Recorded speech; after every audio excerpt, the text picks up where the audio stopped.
Ladies and gentlemen, thank you for joining us here tonight. We appreciate the media and the partnership we have with you in helping us to get information out to the public so that we can catch this assassin and hold him accountable.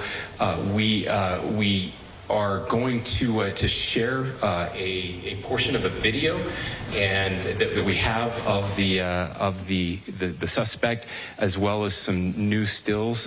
Those have already been released, but we want to make sure that they get as much attention as possible so that we can get help from the public in tracking down this evil human being. So we're going to cue up the video right now, show that. I've asked Commissioner Bo Mason if he would narrate to you what is happening in this video. Thank you, Governor. Bo Mason, Commissioner for the Utah Department of Public Safety. If you look up to the top left, you'll see the building where the shooter was proned out in the top left corner. We'll go ahead and play that video, and I'll narrate as we walk through that. So here you see the suspect ran behind that upper building. He's going to come out on the right, moves to this far right corner. As he does, he's going to climb off the edge and then drop down to the ground. As he did that, he left some palm impressions. There's some smudges, some places we're looking to collect DNA. There's a shoe imprint where we believe the suspect is clearly identified as wearing Converse tennis shoes. Again, we'll replay that again so you can get another view of that. It's important to note his black T-shirt, his black pants, and there appears to be some white on the soles of those Converse tennis shoes. Those are all identifiable items that we're looking for. In the stills that are going to follow this, you're going to see a very distinctive T-shirt with an American flag and appears to have an eagle on it. There's also a baseball cap with a triangle on it and a pair of sunglasses. All distinctive, all things that we would ask the public to look for and try to identify if they know someone who has those items, who has been seen wearing those items. We're looking for all that information. Here you see the suspect after dropping off the building. He moved around across this grassy area, around the parking lot. We're going to pan to the right.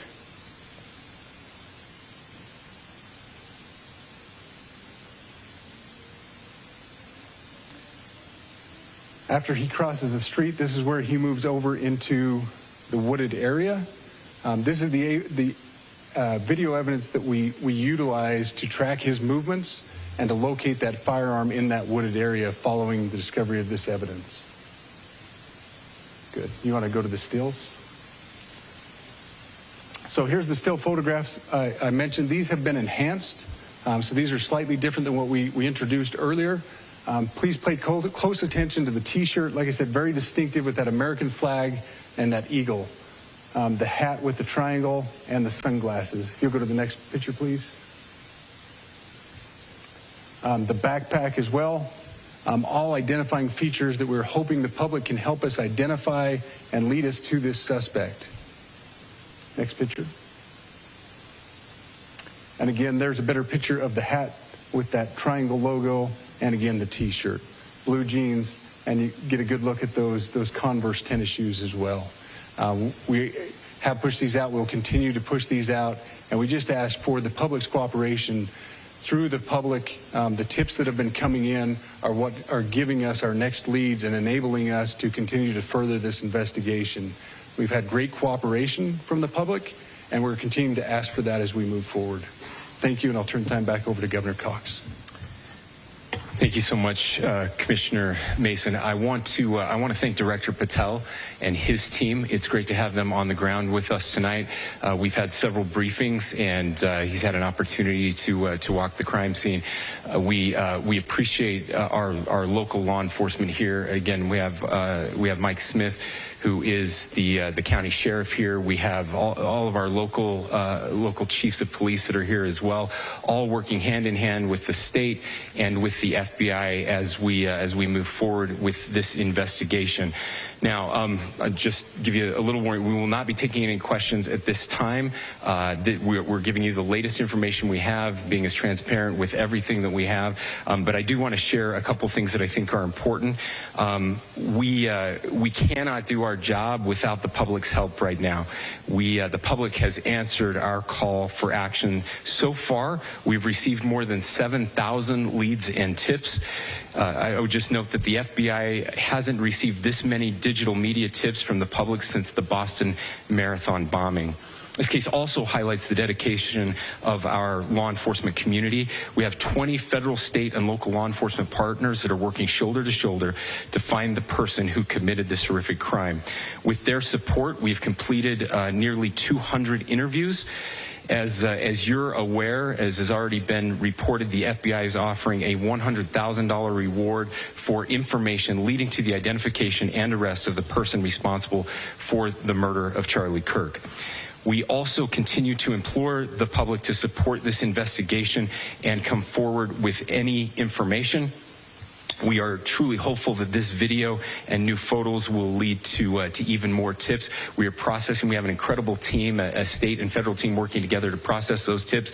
We are going out in tandem to interview any potential person of interest or suspects. But we need, again, we need as much help as we can possibly get. Any videos or photos that you might have, the public should be submitted to our digital media tip line, which is www.fbi.gov/Utah Valley shooting, all lowercase. Again, that is fbi.gov/Utah Valley shooting, all lowercase. You can also provide general tips about the shooting by calling 1-800-CALL-FBI. That's 1-800-CALL-FBI, or at tips.fbi.gov. This is, I would just say, this is not just a local matter here in Utah. We have people all over the country that are helping to bring this perpetrator to justice for Charlie Kirk and his family.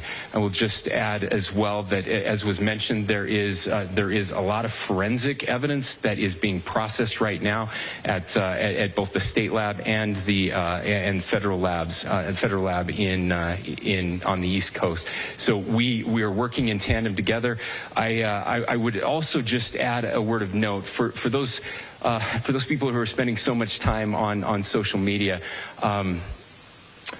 I think Charlie said it best, that when things get bad, we should put our phones down and spend a little time with our families.